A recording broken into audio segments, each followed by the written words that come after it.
আচ্ছা, তাহলে একটা কথা উঠে আসছে, বেঈমান আর অকৃতজ্ঞ।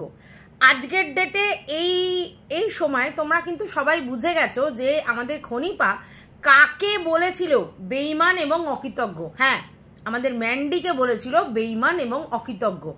আমরা জানি অকৃতজ্ঞ মানে যে উপকারীর উপকার স্বীকার করে না, আর বেঈমান মানে যে নিজের ঈমান বেচে দেয়, তাই তো? তো এখানে কেন বলা হচ্ছে উপকারীর উপকার স্বীকার করে না? কোনো এক সময় ম্যান্ডির চ্যানেল যখন যেতে বসেছিল, সেই সময় স্যান্ডি এই খনিপার হাজব্যান্ডের কাছে রিকোয়েস্ট করেছিল যে তার চ্যানেলটা যাতে টেকনিক্যালি সমস্ত কিছু দেখে ফিরিয়ে আনার ব্যবস্থা করা হয়, এবং খনিপার হাজব্যান্ড সেটা করেছিল। তার মানে যেই চ্যানেলটায় করে খাচ্ছে সেই চ্যানেলটা চলে যেতে বসেছিল এবং সেইটা ফিরিয়ে এনেছে। তো সেইটাকে উপকার বলছে। অবশ্যই এটা বিরাট বড় উপকার। যারা আমরা চ্যানেল চালাই আমরা জানি আমাদের কাছে চ্যানেলটা কি। আর ম্যান্ডির মতো মেয়ের কাছে তো চ্যানেলটা কি হবে সেটা তো বুঝতেই পারছো, কারণ ওদের কাছে ওই চ্যানেলটাই ওদের ভরণ পোষণের জায়গা। তো সেই জায়গা থেকে যদি ওই চ্যানেলটা চলে যায়, অবশ্যই সেই জায়গা থেকে ফিরিয়ে দেওয়া মানে সেটা অনেক বড় উপকার। কিন্তু এটাও ঠিক, ততদিনে কিন্তু ম্যান্ডির ফেস ভ্যালু তৈরি হয়ে গেছে, তার ভিউয়ার্স বেসও তৈরি হয়ে গেছে। তো সেই সময় যদি চ্যানেলটা বাই চান্স ফেরত না আসতো, তাহলে কি ম্যান্ডি করে খেতে পারতো না? অবশ্যই। হ্যাঁ, একটা চ্যানেল করার পরে সেটা চলে গেলে মানুষের অসুবিধা হয়, তার মানে সেই চ্যানেলটা চলে গেলে সে আর চ্যানেল করতে পারে না, এরকম নয়। এটা ইতিহাস সাক্ষী আছে, এরকম বহু লোকের হয়েছে, কিন্তু তারা আবার চ্যানেল করছে। এই তো কিছুদিন আগেই তোমরা জানো এই যে প্রীতি, ওর চ্যানেলগুলো কি হয়েছিল না জানি না, আবার নতুন করে চ্যানেল করে 1 লাখ সাবস্ক্রাইবার কতদিনে পূর্ণ হয়েছে, মানে 1-2 দিনের মধ্যে 1 লাখ সাবস্ক্রাইবার হয়ে গেছে। তাহলে একবার যদি কারোর ফেস ভ্যালু তৈরি হয়ে যায়, তাহলে যদি বাই চান্স তার চ্যানেল চলেও যায়, তাহলেও কিন্তু সে আবার নতুন করে চ্যানেল করে সার্ভাইভ করতে পারবে। আর ম্যান্ডি সেই অবস্থায় সেটা হয়ে গিয়েছিল, অতএব সেটা খুব একটা প্রবলেমেটিক হতো না। কিন্তু তবু বলবো এটা উপকারই করেছে, এবং এটা একটা বড় উপকার করেছে। কিন্তু অকৃতজ্ঞ কেন বলছে? আজকের ম্যান্ডি কি স্বীকার করে না যে সে উপকার করেছে? ম্যান্ডি তো স্বীকার করে, এবং ম্যান্ডি বলল আমি বলেছি, আমি থ্যাংক ইউ বলেছি, স্যান্ডি বলেছে, আমার মা বাবা বলেছে, সবাই বলেছে। তাহলে কোথায় অকৃতজ্ঞ হলো?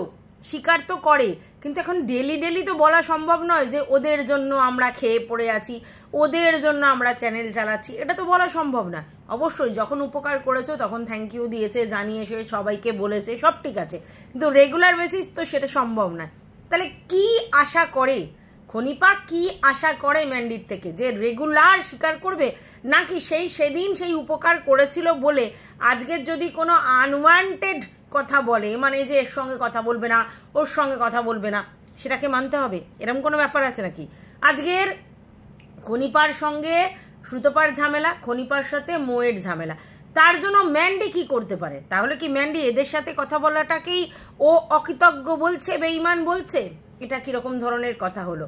আজকের যদি তুমি আমার উপকার করেছো ধরো, এবার আমি তোমার কে শত্রু কে বন্ধু সেইটা মেপে মেপে কি আমি লোকের সঙ্গে কথা বলবো? আমি তোমার কিছু কথা তাদের কাছে বললে, তোমার কিছু জিনিস তাদের কাছে বলে দিলে, এবং তোমার কোনো গোপন তথ্য তাদেরকে দিলে অবশ্যই তুমি বলতে পারো। তাছাড়া তুমি আমাকে অকৃতজ্ঞ কি করে বলছো?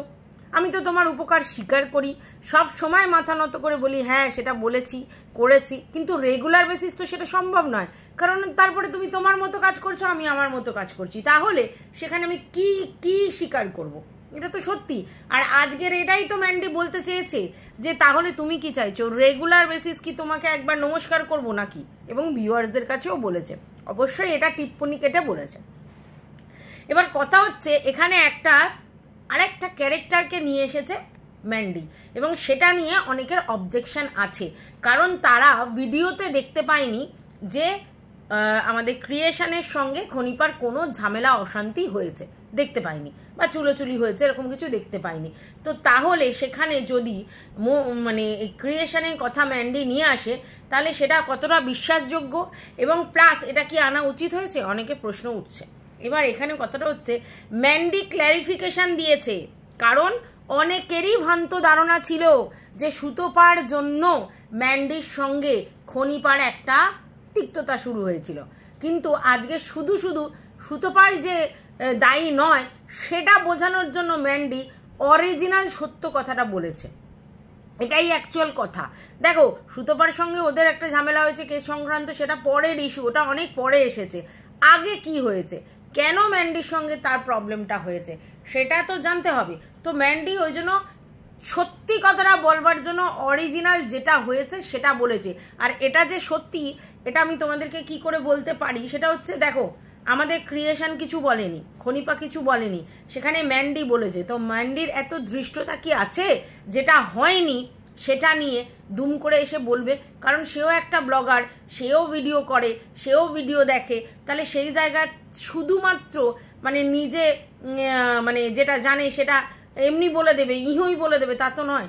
তাহলে নিশ্চয়ই ব্যাপারটা হয়েছিল। হ্যাঁ, এইবার ভিডিও করে বলেনি কেন না, তারা দুজন ব্লগার, তাদের নিজেদের মধ্যে যে কোনো ভিতরের ঝামেলা থাকতে পারে, কিন্তু তারা তার কোনো কন্ট্রোভার্সি করেনি সেই ব্যাপারটা নিয়ে, তাই হয়নি। আজকের যখন খনিপা তাকে বেঈমান এবং অকৃতজ্ঞ বলছে তখন তাকে বলতে হচ্ছে, নাহলে তো প্রশ্ন উঠতো না। অকৃতজ্ঞ বলেছে, উপকারীর উপকার স্বীকার করে না, সেখানে ম্যান্ডি এটা বলে দিয়েছে যে উপকার কি করেছিল আর আমি কি স্বীকার করি না, আমার পুরো ফ্যামিলি তোমাকে এটাকে অ্যাপ্রিসিয়েট করেছে এবং থ্যাংক ইউ দিয়েছে। তাহলে স্বীকার তো করলো। আচ্ছা, রোজ রোজ তো স্বীকার করা সম্ভব নয়। আচ্ছা, বেঈমান কেন বলছো? তোমাকে কি আমি এরকম কোনো কমিটমেন্ট করেছিলাম যে তোমার সঙ্গে আমার বন্ধুত্ব আছে বলে আমি ক্রিয়েশনের সঙ্গে বা আমি সুতপার সঙ্গে কোনো রকম যোগাযোগ রাখতে পারবো না বা কথা বলতে পারবো না? সেটা তো আমার মর্জি, আমি কার সঙ্গে যোগাযোগ রাখবো, আমি কার সঙ্গে কথা বলবো সেটা তো আমার মর্জি। কিন্তু এই ইউটিউবে আমি এটা দেখেছি, ধরো আমি কারোর ভিডিও পছন্দ করেছি কোনো ভিউয়ার্স হিসেবে, তো আমার যদি সে অ্যান্টি ক্রিয়েটার হয়, মানে আমার এগেনস্টে লোকেদেরকে নিয়ে তারা নেগেটিভ ভিডিও করে, মানে আমরা যাকে পজিটিভ করি তাকে নিয়ে সেখানে যদি কমেন্ট করি তাহলেই অন্য লোকের ফুলে কলা গাছ। আচ্ছা, তারপরে যদি ওই দিকের কোনো ভিউয়ার্স এসে তোমাকে প্রশংসা করে, মানে যারা তোমার অ্যান্টি ঘরে যায়, তাহলেই তুমি ভিতরে ভিতরে গট আপ সেট আপ করছো। আচ্ছা, তারপরে তুমি যদি তাদের কোনো লাইভে ফাইভে যাও, তার মানে তোমার হচ্ছে স্বভাব খুব খারাপ, তুমি দোগলা। কেন না তুমি তাদের লাইভে গেছো। আরে আমি বোঝাতে পারি না, এন্টারটেনিং জিনিসটা আলাদা আর প্রফেশন জিনিসটা আলাদা। আমি আমার ব্যক্তিগত জায়গা থেকে বলছি, আমি যে লাইভে গিয়েছিলাম যাদের, বিশেষ করে সীমাদির, তো সেখানে সীমাদির সঙ্গে আমার কন্টেন্টে ঝামেলা হয়েছে। সীমাদি আমাকে নিয়ে কন্টেন্ট করেনি, একটা কি দুটো করেছে, বাট আমি অহরহ কন্টেন্ট করেছি। তো কন্টেন্টের জায়গায় কন্টেন্ট দিয়েছে, কন্টেন্ট করেছি, তার সঙ্গে লাইভে যাওয়াটা এক নয়। লাইভে আমি মস্তি করতে গেছি, অবশ্যই সেখানে সবাই যে আমাকে গ্ল্যাডলি অ্যাকসেপ্ট করেছে তা নয়, তবে অনেকেই অ্যাপ্রিসিয়েট করেছে স্পোর্টিং স্পিরিট দেখানোর জন্য, বাট সবাই সেটা অ্যাকসেপ্ট করেনি। তো সবার মন মানসিকতা সমান নয়, সবাই আমাকে অ্যাকসেপ্ট করবে এই এক্সপেকটেশনটাও ভুল। আমি তার অ্যান্টি ক্রিয়েটার, মানে আমি টিনুকে নিয়ে পজিটিভ করতাম, সে টিনুকে নিয়ে নেগেটিভ করতো, তাহলে সে জায়গায় অ্যান্টি ক্রিয়েটার। আমি খোকাকে নিয়ে নেগেটিভ করি, সে খোকা অন্তপ্রাণ, খোকা তার ভাই, তাহলে অ্যান্টি। তো সেই জায়গায় সবার ধারণা, তাহলে কেন তার লাইভে যাব, কেন না যাওয়ার কি আছে? আমি তখন এন্টারটেন পারপাস তার লাইভে যাচ্ছি, আমি কি সেখানে গিয়ে অন্য কিছু করছি? অনেকে বলতো কন্টেন্ট নেওয়ার জন্য যাচ্ছি, আমি বোঝাতেই পারতাম না যে দূর পাগল, কন্টেন্ট নেওয়ার জন্য পরবর্তীকালে রেকর্ডিং লাইভ দেখলেই আমি কন্টেন্ট পেয়ে যাব, তার জন্য সেখানে উপস্থিত থেকে কমেন্ট করার দরকার হয় না, প্রথম। দ্বিতীয় কথা হচ্ছে, যদি লাইভ চলাকালীন আমি চুপ করে বসে থাকি, যেটাকে বলে ঘাপটি বাহিনী, তাহলেও তো আমি কন্টেন্ট পেয়ে যাব। তাহলে আমি কমেন্ট করছি কেন? নিজেকে শো করানোর জন্যই, যে হ্যাঁ আমি আছি এখানে, শুনছি। তাহলে সেক্ষেত্রে সেই গার্ডসটা তো দেখিয়েছি, এটা তো বলতে হবে। কিন্তু লোকে উল্টো বোঝে। যাই হোক, সেটা আমার কথা। এবার আমার বক্তব্যটা এটাই, যে এখানে এইভাবে নেগেটিভিটি ছড়িয়ে লাভ নেই, স্পোর্টিং স্পিরিট রাখতে হবে। তোমার সঙ্গে কারো ব্যক্তিগতভাবে ঝামেলা হতেই পারে, তাতে আমার কি? হ্যাঁ, আমি যদি তোমার কোনো পার্সোনাল কথা বা তোমার কিছু কথা যদি তাকে পাস আউট করি, অবশ্যই সেটা আমার বেইমানি করা হবে। আদারওয়াইজ আমি কিসের বেইমানি করলাম? আচ্ছা, এবার এখানে যদি ক্রিয়েশনের সঙ্গে সত্যিই না খনিপার ঝামেলা থাকতো, তাহলে ম্যান্ডির এত বড় হিম্মত হতো এরম ধরনের একটা কথা বলে দেয়া? অসম্ভব, অসম্ভব। এবার বলছে অনেকে ভিডিওতে দেখতে পাইনি। আরে ভিডিওতে দেখতে পাবে কি করে? কারণ তাদের দুজনের মধ্যে তো তারা কন্ট্রোভার্সি করেনি, তাদের ভিতরে ভিতরে চাপা ঝামেলা হয়েছে। তো তারা দুজনেই ব্লগার, আর সেটা নিয়ে কোনো কন্ট্রোভার্সিয়াল কিছু তারা নিজেদের মধ্যে ছড়েনি। তাই আজকের এখানে ম্যান্ডির সাথে ওইদিকে খনিপার একটা ছোড়াছুরি হচ্ছে, ব্লগাররাই কন্ট্রোভার্সি করতে বসে যাচ্ছে, তাহলে সেই জায়গা থেকে বলছে, তাহলে এটা তো ভিডিওতে দেখবে না। ভিডিওতে তো কন্ট্রোভার্সি ক্রিয়েটাররা বলে, ব্লগার টু ব্লগার তো এইভাবে কথা বলে না, কিন্তু ব্লগারকে ক্ল্যারিফিকেশন দিতে গিয়ে আজকের ম্যান্ডিকে বলতে হয়েছে, নাহলে তো বলার কোনো প্রশ্ন নেই। ইহই কি এসে বলা যায়? কিন্তু ক্ল্যারিফিকেশন যেহেতু তার ইমান, মানে তার ইমানের প্রশ্ন উঠছে, বেঈমান বলা হয়েছে, আর যেখানে তাকে অকৃতজ্ঞ বলা হচ্ছে, তাহলে সে তো প্রশ্নটায় উত্তরটা দেবেই। আর ম্যান্ডি তো উত্তর দেওয়ার মেয়ে, যথেষ্ট বোল্ড। বাই দা ওয়ে, আমাকে দেবার্চনা দি মোস্ট প্রবাবলি, হ্যাঁ আমি জানি না আমার দিদি হন কি কেউ, আমি দেবার্চনা দি বলছি, উনি এসে আমাকে বলছে যে ম্যান্ডিকে তুমি উপরে তোলো না, ওর থেকে খনিপা অনেক ভালো। দেখুন একটা কথা বলি, ভালো মন্দ কথাটা ভীষণ আপেক্ষিক, ঠিক আছে? কে ভালো কে মন্দ এইভাবে জাজ করা যায় না কারোর সঙ্গে সেইভাবে ইন্টারঅ্যাক্ট না করে ভিডিও দেখে, প্রথম। দ্বিতীয় কথা, আমি আপনি ভালো মন্দ বিচার করার কে? আপনার কাছে যে ভালো আমার কাছে নাও হতে পারে, আমার কাছে যে ভালো আপনার কাছে নাও হতে পারে। আমি কিরকম ক্যারেক্টার পছন্দ করি, আপনি কিরকম ক্যারেক্টার পছন্দ করেন, আমরা তো জানি না। তাহলে ভালো মন্দ কথাটাই আপেক্ষিক, প্রথম। দ্বিতীয় কথা, আমি উপরে তোলার কেউ নয়, আমি জাস্ট আমার ওয়ে অফ থিঙ্কিংটা, আমার মনের ভাবটা আমি ভিডিও করে বলছি, ঠিক আছে? এবং সেটা এন্টারটেইন পারপাস, এবং সেখান থেকে আমি রেভিনিউ জেনারেট করছি। তো এখানে আমি কি বলছি সেটা ম্যাটার নয়, তাদের ভিডিও, তাদের কথাবার্তা, তাদের ওয়ে অফ টকিং, সেগুলো তো সবাই দেখছে। সেখান থেকে কে ভালো কে মন্দ বিচার তারাই করবে, ভিউয়ার্সরা তারাই করবে কে ভালো কে মন্দ। আমি কে কন্ট্রোভার্সি ক্রিয়েটার, ওই ম্যান্ডির ওই রকম অত ভিউয়ার্স আর এই খনিপার এত ভিউয়ার্স এত সাবস্ক্রাইবার, এদের মানে আমি বিচার করার কে? মানে আমার বিচারের জন্য কোনো ভিউয়ার্সের কিছু প্রবলেম হবে না, তারা যথেষ্ট বোঝদার, কে কি কি বৃত্তান্ত, তাদের মনের মতো করে তারা ভাবছে, আমার উপর নির্ভর করে কিছু হচ্ছে না। বাট আমি যেটা দেখছি আমি সেটা বলছি, আমার যেটা মনে হয়েছে আমি সেটা বলছি। এবার আমার সঙ্গে কেউ কেউ সহমত, কেউ কেউ সহমত না, সেটা তো হতেই পারে। যাই হোক, আপনাকে আমি নিশ্চয়ই বোঝাতে পারলাম যে আমি উপরে তলারও কেউ নই, কোথায় আমি আর কোথায় তারা, ঠিক আছে? তো যাই হোক, এখন ব্যাপারটা হচ্ছে কে ভালো কে মন্দ আমার বলার দরকার নেই, আমি এটুকুনি বুঝি দুজনেই তাদের পাবলিক মানে যে জিনিসগুলো করেছে সেগুলো তাদের পার্সোনাল জিনিস, তারা পাবলিক করেছে, কেচ্চা বেচেছে, কেউ পারিবারিক কেচ্চা বেচেছে, কেউ পরকীয়ার কেচ্চা বেচেছে, কেচ্চা দুজনেই বেচেছে, এবং কেচ্চা বেচে এরা রেভিনিউ আর্ন করেছে। যদি সেই দিক দিয়ে বিচার করেন তাহলে কেউ ভালো না আমার কাছে। যারা নিজেদের ব্যক্তিগত জিনিস যেগুলো পার্সোনাল করার দরকার, পাবলিক করাই যায় না, সেই সব জিনিসগুলো বিক্রি করে ভিউজ আর্ন করেছে, তাহলে কে ভালো এখানে বলুন তো? এইসব ব্লগারদের মধ্যে কে ভালো? মানে ওইভাবে, হ্যাঁ ব্লগার আমি ভালো তাদেরকেই বলবো যারা তাদের প্রাত্যহিক জীবনযাত্রা দেখাচ্ছে, তার মধ্যে ছোটোখাটো জিনিস ধরা পড়তেই পারে, কিন্তু সেগুলোকে কন্টেন্ট করে রেগুলার বেসিস বসে বকবক করতে শুরু করছে না, ঠিক আছে? তো তাদেরকে ভালো বলবো। কিন্তু এখানে আপনি ম্যান্ডি, খনিপা, টিনু এদের যে দেখছেন, এরা তো সবাই তাদের নিজেদের পার্সোনাল জিনিসপত্র বেচেছে, যেগুলো ক্যামেরার বিয়ন্ডে থাকার কথা সেগুলোই সামনে নিয়ে এসেছে। তাহলে ভালো কি করে কথা? সবাই সমান এখানে, মানে সবাই পাবলিকলি তাদের ফ্যামিলি কেচ্চা বেচেছে, ঠিক আছে? সে যেরকম কেচ্চাই হোক, তা কেউ ভালো নয়। এবার আপনারা বলতে পারেন চরিত্র, দেখুন চরিত্র, একজন পরকীয়া করেছে আর একজনের পরকীয়ার ব্যাপারটা নেই, কিন্তু আমি বললাম না সার্বিক চরিত্র একটা চরিত্র আছে, আর এমনি মানে চরিত্রের চরিত্র একটা আছে, তো ওইভাবে না বিচার করা যায় না। কেউ পরকীয়া করেছে মানে সে বিশাল খারাপ সব দিক দিয়ে, হ্যাঁ পরকীয়া করেছে অবশ্যই, সেটা সামাজিকভাবে কখনোই স্বীকৃতি পায় না, সেটাকে আমরা খারাপ চোখেই দেখি, কিন্তু তার মানে যে পরকীয়া করেছে সে খারাপ খুব, আর যে পরকীয়া করেনি সে মানেই খুব বিশাল ভালো, হ্যাঁ একদমই নয়, আমি মনে করি না। পরকীয়া করেছে অবশ্যই সে ভুল করেছে, ভুল স্টেপ নিয়েছে, তার ভুল হয়েছে এবং সেটাকে এরমভাবে প্রমোট করেছে, অন্যায় করেছে, অনেক কিছু করেছে, কিন্তু তার মানেই সে খুব খারাপ। আর যে ঝগড়া করছে, যে অন্য কিছু করছে, যে নিজের পারিবারিক জিনিসগুলো করছে, যেখানে শাশুড়িকে ছোট করছে, ননদকে ছোট করছে, সেগুলো নিয়ে কথা বলছে, সেগুলো মানে সে ভালো আমি মনে করি না। আমার কাছে দুজনই ওই দিক দিয়ে যদি মনে করেন দুজনেই সমান, যারা পাবলিকলি তাদের পারিবারিক জিনিস শো করে কেচ্চা বেচেছে, বুঝতে পেরেছেন? তো যাই হোক, এবার যেটা বলছিলাম, তো সেইটার জন্য মোয়ের কথাটা বলা হয়েছে, মানে ক্রিয়েশনের কথাটা বলা হয়েছে, আরও বলেছে। তো এইবার অনেকেই বলছে যে কেন ম্যান্ডি এইভাবে বলতে এলো, আবার অনেকে বলছে যে এই খনিপাকেও কিন্তু অনেকে হেল্প করেছিল। আমি এখন নাম নিচ্ছি না, তারা নিজেদের চ্যানেলটাকে বিক্রি করে দিয়েছে এবং এখন ফুড ফ্লগিং করে, সুন্দর সুন্দর খাবার দেখায় এবং এখন ওদের সাবস্ক্রাইবার খুবই কম, নতুন করে আবার শুরু করছে।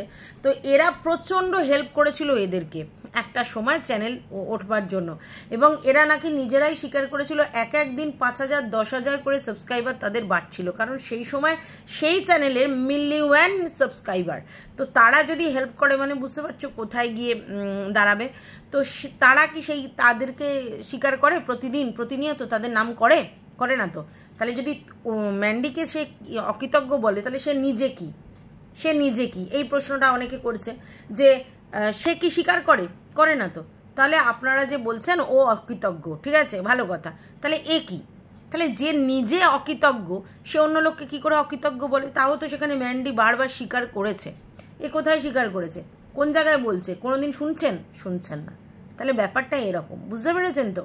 আর এই বড় ব্লগারদের পাশে থাকে, একজনের হাত ধরে টেনে তোলে, সাপোর্ট করে ফেস ভ্যালুটা তৈরি করানোর জন্য। তারপরে কিন্তু তার ক্রিয়েটিভিটির জন্যই কিন্তু সে থাকে, না হলে কিন্তু আপনাকে আমি হাত ধরে তুললাম, আপনার মধ্যে কোনো ক্রিয়েটিভিটি নেই, আপনি সার্ভাইভ করতে পারবেন না, ইউটিউব ছুঁড়ে ফেলে দেবে আপনাকে, মানে ভিউয়ার্সরা, বুঝতে পেরেছেন? তাই ক্রিয়েটিভিটি মাস্ট, সেটা না থাকলে আপনি কখনো সার্ভাইভ করতে পারবেন না, এটা কিন্তু মাথায় রাখতে হবে।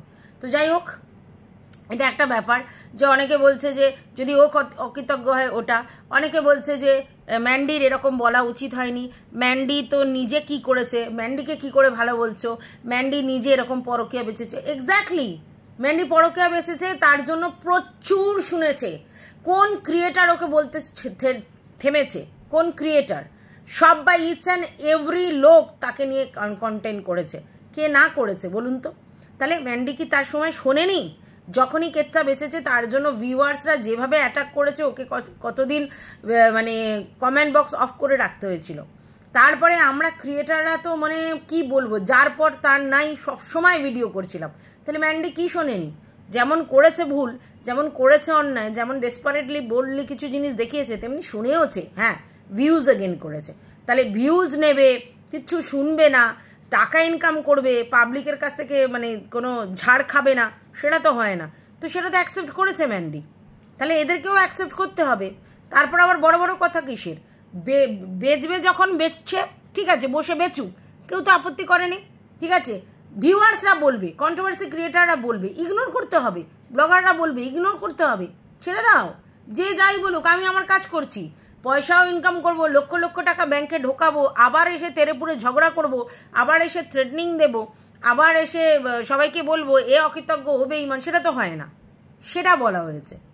এমন নয় যে ম্যান্ডি বলেছে বলে ম্যান্ডিকে সবাই পুজো করেছে। ম্যান্ডি তখন মানে যে জিনিসগুলো করেছে সেগুলোর জন্য কি ম্যান্ডিকে পুজো করেছে? কেউ পুজো করেনি না। ওই 1-2 ছাড়া ম্যান্ডিকে কেউ পুজো করেনি। পরবর্তীকালে সুতপা পর্যন্ত ম্যান্ডিকে নিয়ে উদুম ভিডিও করেছে। তাহলে কে ছাড় দিয়েছে বলুন তো ম্যান্ডিকে? ছাড় দেয়নি তো। না, আমি ম্যান্ডির গুণগান গাইছি না, তবে হ্যাঁ, মেয়েটার মধ্যে সহ্য ক্ষমতা প্রচুর রয়েছে। সব থেকে বড় কথা হচ্ছে মিথ্যাবাদী নয়, সত্যবাদী। যাই করেছে, যেটা করেছে ডেসপারেটলি শো করেছে, কোনো মিথ্যা নয়। আর ওর এই যে ট্রান্সপারেন্ট ব্যাপারটার জন্য ভিউয়ার্সদের সঙ্গে, এই জন্য ওকে লোকে পছন্দ করে, যে যাই করুক, যেরকমই অন্যায় করুক, কিন্তু ভীষণ ট্রান্সপারেন্ট তার ভিউয়ার্সদের সঙ্গে। আর এটাই কিন্তু দেখতে চায়, যেটা আমি টিনুকেও বলি, যে ভিউয়ার্সদের কখনো অস্বচ্ছ জায়গায় রাখবি না। ভিউয়ার্সরাই তো তোর আসল লোক, তো তাদের সঙ্গে কোনো ঝামেলা ও জড়ায় না। টিনু কিন্তু কোনো ভিউয়ার্স কোনো বাজে কথা বলে না, সব জিনিস ইগনোর করে, ওর মধ্যে এই পাওয়ারটা রয়েছে, কিন্তু স্বচ্ছতা রাখে না। এই জন্য কিন্তু টিনুর প্রবলেম। স্বচ্ছতা যেই দিন থেকে টিনু রাখবে, কোনো অসুবিধা হবে না। কারণ টিনুর মধ্যে সহ্য ক্ষমতা, সহনশীলতা প্রচুর রয়েছে, ম্যান্ডির মধ্যেও তাই। কিন্তু ম্যান্ডি বোল্ডলি বলে, টিনু বলতে পারে না, কিন্তু এই হাইড অ্যান্ড সিক খেলে বলে টিনু একটু অসুবিধা হয়, আর কিছু না। তো আমরা যারা এই কন্ট্রোভার্সি ক্রিয়েটার, তো তাদের মধ্যে কি দরকার, তোমার যুক্তি তর্কটা যেন ঠিকঠাক থাকে। কাউকে চাটাচাটি করলে কিন্তু লোকে বুঝতে পেরে যায়, ঠিক আছে। আর ব্লগারদের কাছ থেকে কি চায়? স্বচ্ছতা, পিওরিটি। তুমি ভুল, কিন্তু ভুলটা স্বীকার করো যে আমি ভুল, তুমি ঠিক, সেটা লোক বুঝতে পারবে। তুমি মানে কতটা মানে ভুল করেছো সেটা যদি তুমি স্বীকার করে নাও, ক্ষমা চাইলে, ক্ষমার থেকে পরম ধর্মার কিছু আছে, সেটা তো বারবার স্বীকার করেছে আমাদের ম্যান্ডি, বারবার স্বীকার করেছে। তাহলে আজকে তার হাজব্যান্ড তাকে অ্যাকসেপ্ট করে নিয়েছে সমস্ত কিছু ভুলে, সে যে কোনো কারণেই হোক, তাহলে আমরা কি, আমরা তো তার সঙ্গে থাকি না। হ্যাঁ, সে যদি আবার ওরকম অসভ্যতম কিছু দেখায় 100 বার বলবে, এখন তো দেখাচ্ছে না, তাহলে কি করে বলবে। তবে হ্যাঁ, অতিরিক্ত ন্যাকামি নাটক এসবগুলো ম্যান্ডি করে। আরে ম্যান্ডির কাজটা ও বলেছে, আমি কন্ট্রোভার্সি দিয়েই চ্যানেলটাকে এই জায়গায় নিয়ে এসেছি, বলছে তো। ও এই ধরনের বোল্ড অ্যাটিটিউড করে বলেই লোকে ওকে ভিডিওতে ভিউজ দেয়, বাজে কথা বললে তবুও ভিউজ দেয়। তাহলে এটাই তো মেন ফান্ডা ইউটিউবে টিকে থাকার জন্য। আর আজকে যেটা ম্যান্ডি করেছে অবশ্যই ইচ্ছা করে নিজের নামটা জড়ানোর জন্যই করেছে। ওখান থেকে যেই থ্রোব্যাক এসছে ছাড়বে কেন, কারণ ও সবসময় কন্টেন্ট হয়ে থাকতে চায়, ম্যান্ডির মধ্যে এই ব্যাপারটা রয়েছে, ঠিক আছে। তো যাই হোক, মানে অনেকে অনেক কথা বলছে, তাই বললাম আর কি। ভালো মন্দ এর তুলনামূলক আলোচনা, এ ভালো এ খারাপ, এ এই করেছে সে সেই করেছে, ও এটা করেছে সে সেটা করেছে, কেন এগুলো ভিডিওতে দেখানো হয়নি, কেন বললো ক্ল্যারিফিকেশন চাও। আমার মনে হয় ক্রিয়েশনের কাছেও চাও যে তোমার নামে বলছে, এবার বলো, সবাইকে লাগিয়ে দাও। হ্যাঁ, ব্লগারদের সবাইকে একসাথে লাগিয়ে দাও, সবাইকে ক্ল্যারিফিকেশন দিতে বসুক। যত ক্ল্যারিফিকেশন দেবে তত তো আমাদের মতো কন্ট্রোভার্সি ক্রিয়েটারদের লাভ, আমরা সেটার উপরে আবার কন্টেন্ট করতে পারবো। আজকে যদি ক্রিয়েশন এই ক্ল্যারিফিকেশন দিতে বসে যে ব্যাপারটা সত্যি কি মিথ্যা কি, তাহলে আমরা আবার কন্টেন্ট করতে পারবো। আবার ম্যান্ডি যদি সেটা নিয়ে বলে, আমরা আবার কন্টেন্ট করতে পারবো। ওদিকে যদি কি যেন বলে, আবার খনিপা বলে, তাহলে আমরা কন্টেন্ট করতে পারবো। আমরা তো কন্টেন্টের ভিখারি, মানে আমরা যারা কন্ট্রোভার্সি ক্রিয়েটার, তাহলে আমরা শুধু কন্টেন্টের কথাই ভাবি, তো আমরা কন্টেন্ট করবো, তো করুক এরা, নিজেদের মধ্যে কি আছে না আছে। কারণ ম্যান্ডির সময় তো সবাই বলেছিল, তাহলে এখন দেখো সবাই বেচতে এসেছে এখানে। ইউটিউব তো বেচারই জায়গা, তুমি কি কন্টেন্ট করবে, কিভাবে করবে, কতটা মানুষ নেবে, সব তো এটাই ইউটিউব দেখতে এসেছে। এই যে ইনস্টাগ্রামে আমি কত দেখি যে কিরকম ভুল ভাল ড্রেস, কিরকম জামা কাপড় পরে সেইগুলো, মানে বলতে পারে অ্যাকচুয়ালি মানে একদম সেই অন্যরকম টাইপের ভিডিও দেয়। তাহলে তারা কি করে, বেচতে এসেছে তো বেচে, নিজেদেরকে দেখে তো অনেক লোক, তাই জন্যই না তারা এরকম করে। তো সব জায়গায় বেচাই জীবন, বেচতে এসেছে, তো এবারে যে যেরকম ভাবে নিতে পারবে বেচতে। তুমি যদি পারিবারিক কেচ্চা বা পারিবারিক জিনিস বেচতে আসো, তাহলে তোমাকে শুনতে হবে, শোনার পরেও তোমাকে দোকান ঘাটার মতো ভিডিও করে যেতে হবে, কাউকে উত্তর না দিয়ে, তাহলে তুমি সার্ভাইভ করবে। তুমি দেখাবেও, আবার তোমাকে কেউ বলতেও পারবে না, তুমি আবার তাদের থ্রেড দেবে, তুমি তাদের লেকচার দিতে বসবে, তা তো হবে নি, তাই না। করছো যখন, দেখাচ্ছ যখন, লোক বলবেই। দেখাচ্ছ যখন তোমার নেগেটিভিটি, তোমার পজিটিভিটি নিয়ে লোক কথা বলবে, তুমি পজিটিভ কিছু ভিউয়ার্স বলবে, কিছু নেগেটিভ বলবে, সহ্য করতে হবে। পয়সা ইনকাম করলে সহ্য করতে হবে না বস। পড়াশোনার নেই, অন্য কোনো কিছু নেই, বাড়িতে বসে শুধু কেচ্চা বিক্রি করবে আর লাখ লাখ ভিউজ কামাবে, আর সবাই তোমাকে ওই অন্নপূর্ণা দেবী বলে ঘন্টা নাড়িয়ে পুজো করবে, তা তো হয়নি খনিপা। এটা বলার ছিল। তো যাই হোক, এই ভিডিওটা এই পর্যন্ত। তোমাদের যদি কিছু বলার থাকে অবশ্যই কমেন্ট বক্সে জানাবে। ভালো লাগলে ভিডিওটা লাইক করবে, পাশে থাকবে সাবস্ক্রাইব করে, অল নোটিফিকেশন অন করে বেল বাটনটা অতি অবশ্যই বাজিয়ে দেবে। তো এই ভিডিওটা আমি কখন ছাড়বো জানি না, প্রায় 8টা বেজে যাচ্ছে, আমার একটু বেরোনোর আছে। টাটা।